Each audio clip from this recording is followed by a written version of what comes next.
পিতা, পুত্র এবং পবিত্র আত্মার নামে আমেন। সকলকে এভরিডে মান্না প্রোগ্রামে স্বাগত জানাই। সকলকে জয় যিশু।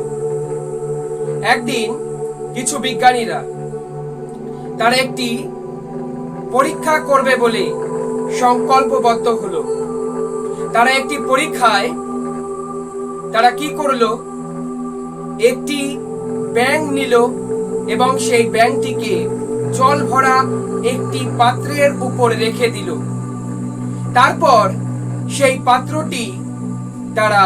সেই পাত্রটির নিচে তারা আগুন জ্বালিয়ে দিল এবং আগুনের স্টিমটা অনেকটা কম পরিমাণেই তারা দিল। আস্তে আস্তে সেই আগুনের জন্য জল ধীরে ধীরে গরম হতে শুরু করে এবং সেই জলের মধ্যে থাকা ব্যাঙটি ধীরে ধীরে সেই জলের সাথে নিজেকে মানিয়ে নিতে শুরু করে।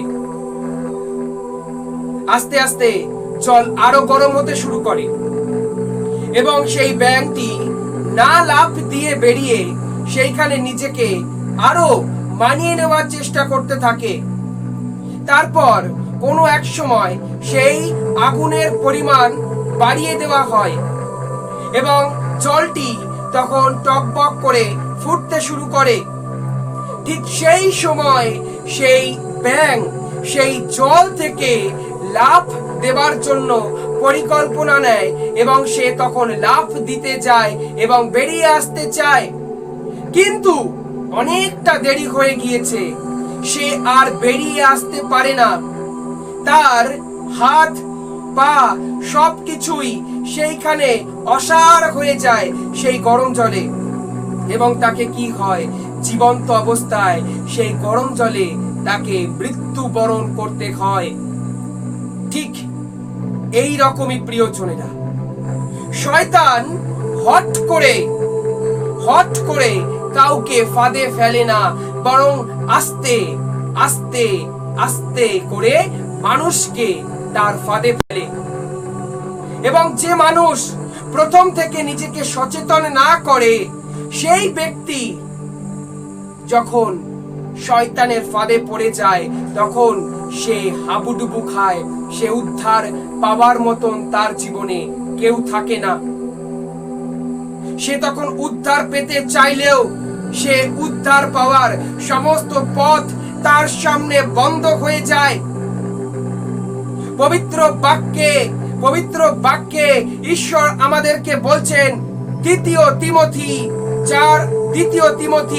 2:26 মাধ্যমে, আসলে দিয়াবলি নিজের ইচ্ছার দাস করবার জন্য নিজের জালে তাদের ধরে ফেলছে।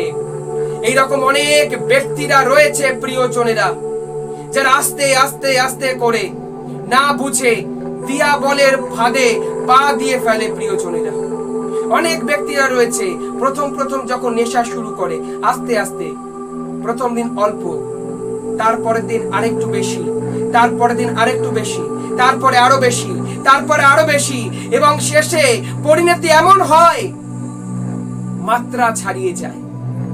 এরকম বিভিন্ন রকম ভাবে শয়তান বিভিন্ন রকম প্রলোভন দ্বারা মানুষকে আমাদেরকে ফাঁদে ফেলবার চেষ্টা করে। সেই জন্য পবিত্র বাক্যে ঈশ্বর আমাদের সচেতন করে বারবার করে বলছে, প্রথম পিতর 4:10 মাধ্যমে, তোমরা মিতাচারী হও, জাগ্রত থাকো। দেখো তোমাদের শত্রু সেই দিয়াবল গর্জমান সিংহের মতন এদিক ওদিক ঘুরে বেড়াচ্ছে, সন্ধান করছে কাকে গ্রাস করবে। সে যিশুকেও ছাড়েনি। 40 দিন উপবাস করবার পর প্রভু যীশু খ্রিস্ট যখন ক্ষুধার্ত হয়ে পড়ে, তখন শয়তান প্রভু যীশুকে বিভিন্ন রকম ভাবে প্রলোভনে ফেলবার চেষ্টা করে। কিন্তু মথি লিখিত সুসমাচার আমরা যদি লক্ষ্য করি, সেইখানে 4:10 আমরা দেখতে পারবো প্রভু যীশু খ্রিস্ট সেই শয়তানকে ঈশ্বরের বাক্য দ্বারা ধমক দেয়। সেই শয়তানের পাদে পা দেয়নি। সে শয়তানের প্রলোভনে পড়েনি, বরং ঈশ্বরের বাক্য দ্বারা সেই শয়তানকে ধমক দেয়। তো প্রিয়জনেরা, আমাদের জীবনেও যখন বিভিন্ন রকম ভাবে শয়তান ব্যাঘাত ঘটানোর চেষ্টা করবে, আমাদের জীবনকেও যখন প্রলোভনে ফেলবার চেষ্টা করবে, তখন আমাদের কি করা উচিত? তখন আমাদের যিশুর শরণাপন্ন হওয়া উচিত। তখন আমাদের যিশুকে আমাদের জীবনের সমস্ত কিছু সারেন্ডার করা উচিত। তখন আমাদের যিশুর সন্তানী হয়ে ওঠা উচিত, পবিত্র জীবন যাপন করা উচিত।